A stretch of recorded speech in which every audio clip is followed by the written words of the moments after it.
This portion of the news brought to you by McDonald's. McDonald's, I'm loving it.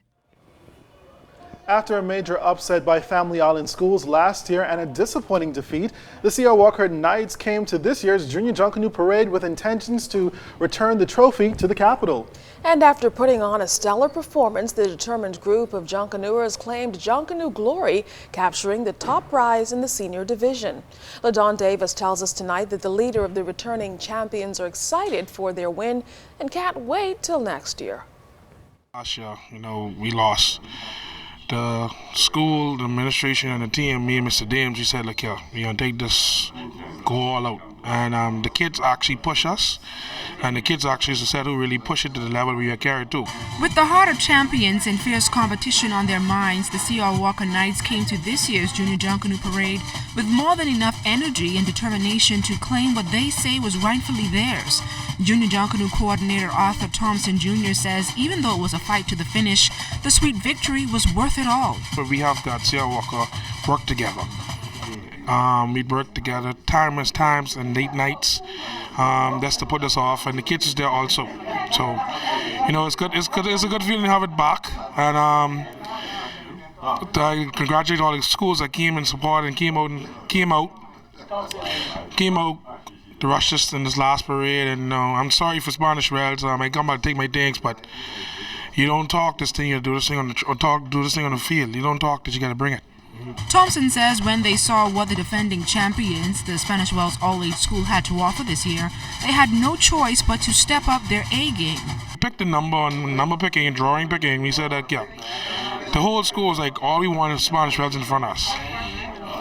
Even if they was behind us, all they want is, we ain't remember no other school but Spanish Wells. We came to do what we have to do. We came to do a job, and the school and the kids was really, really enthused. They even shocked me because I had some little times at practice. They caused me to get a little mad, a little frustrated. They didn't do it right. But they came out there full of energy, and everybody's like, wow, the C.R. Walker like a senior group. They perform like a senior group.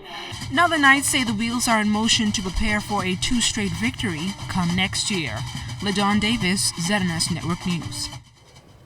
The draft bill to outlaw discrimination against the disabled has been published and is now available for recommendations from the public. Minister of Social Services Melanie Griffin says come January there will be public consultation on the Persons with Disabilities Equal Opportunity Bill 2013. The more important step, she says, enacting and amending the bill.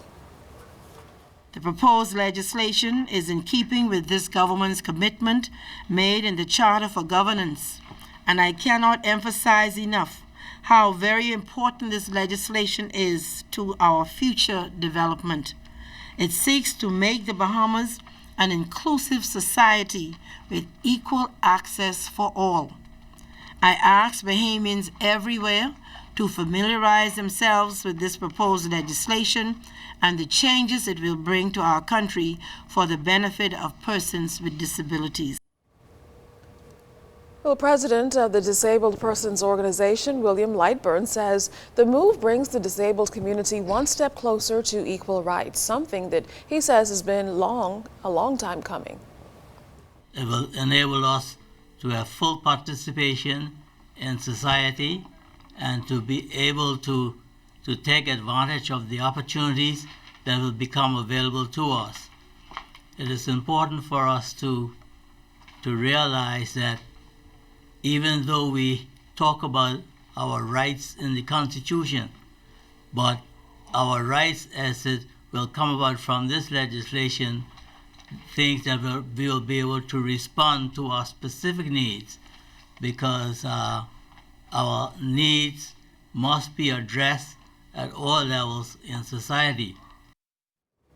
Well, a major local retail chain giving a new Bahamian luxury brand a chance of a lifetime. Luxury timepiece brand Lukhari is the first Bahamian line of watches to be sold exclusively at John Bull just in time for the holiday season. A special unveiling was held this morning at John Bull's flagship store on Bay Street. In fact, one watch was even sold within the first hour of its release in John Bull. The Lukhari brand first hit the market back in July with a limited edition independence timepiece called the Lukhari Montague 1742. CEO CEO of Lucari, Giorgio Knoll, says it's a dream come true to have his product carried by the major retail chain who has endorsed the brand. When I first started the project of designing the watches, I never imagined that it would get this far. I started with one watch for the 40th Independence. Now we have 7 different models. And what we're launching today is the Island Heritage model. And in the dial of the Island Heritage, you see the islands. This brand is special for us because, like I said, it is a Bahamian company. It's one of our own, so this is kind of our special baby right now. So we wanted to make sure we take care of it, and hopefully, again, we grow, and it's something special. And I think it's something for our first time that we've done an venture like this, and we're really excited about it. Prime Minister the Right Honorable Perry Christie is applauding Bahamians who contributed to the life of Nelson Mandela through his freedom and the fight against apartheid. Prime Minister Perry Christie called the names of Bahamians who in small numbers protested and made tangible efforts in the work of apartheid. Among the names, Mr. Christie spoke of the late Beryl Hannah, wife of former Governor General A.D. Hannah. She was not born in this country, but that she had come to this country and picked up the issues very quickly of this country and became enjoined to those issues not as a wife, but as a warrior, as a committed warrior to addressing, attacking aggressively issues that range from social deprivation to political immorality. Senators met in the upper chamber on Thursday for their final session of 2014, going over several pieces of legislation, including amendments to the Correctional Services Act, Early Childhood Bill, the Penal Code, Firearms and Sexual Offenses Bills. Senator the Honorable Keith Bell contributing to the debate on amendments to the Correctional Services Bill, which provides for the modernization of the law governing the custody and rehabilitation of inmates, explained that the Prison Commission in 2002 made it possible for the piece of legislation to be presented to the government. Senator Bell called the names of those members.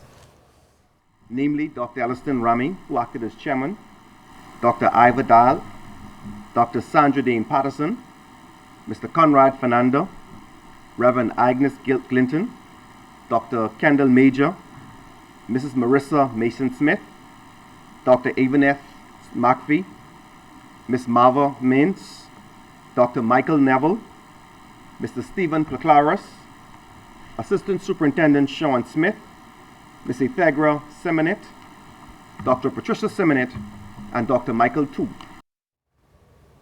And that session was, of course, the final for 2013. In other Senate-related news, Leader of Opposition Business in the Senate, the Honorable Carl Bethel, also contributed to the debate on the Correctional Services Bill. He outlined some of the goals the former administration achieved at the prison, including the construction of a new remand center and the hiring of more than 100 new prison officers. The government is, today, on this bill, really building on the efforts of others as those others built on the efforts of their predecessors. So I commend them for that, because that is the process of governance. That is how we improve our country. But this bill by itself will not solve the problem. The problem is what's on the ground in the prison, and that still needs to be dealt with. So yes, I commend the private sector efforts. Now, the bills debated, including the Correctional Services Early Childhood, Penal Code, Firearms and Sexual Offenses bills, were not passed because of recommendations put forth by the opposition. Senators will revisit the bills for debate in the new year. With the Boxing Day Junkanoo Parade only days away, officials at the Bahamas Telecommunications Company say their partners at Samsung have opted to co-sponsor Junkanoo with them. BTC hosted another major promotional event at Pompey Square today. Senior Vice President of Marketing and Brands Marlon Johnson says BTC is committed to supporting Junkanoo and is happy that its international partners are involved. Because they've been showcasing their brand new Samsung Galaxy Note 3, which is taking off in the United States, and certainly there's a huge pent-up demand for it. It kicks off our soft launch of our LTE network, so we're very pleased to have Samsung, who's been a partner with us, promoting our Christmas festivities, and specifically as one of our co-partners for Junkanoo. So one of the things that BTC is proud of is that we're bringing international folks on board to partner with us to help bring Junkanoo to the Bahamian people. And as Bahamians would know, GTC is the title sponsor of the Junkanoo Parade in New Providence. So the Boxing Day Parade is the BTC Boxing Day Parade and the BTC New Year's Parade. That's part of a 5-year commitment of over $500,000 to the Junkanoo community that goes a long way in helping the groups bring the Junkanoo to Bay Street. Coming up in sports, some of our top athletes home for the holidays. Find out their plans. You're watching The Bahamas Tonight.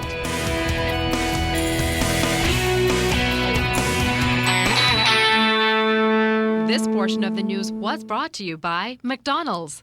McDonald's, I'm loving it.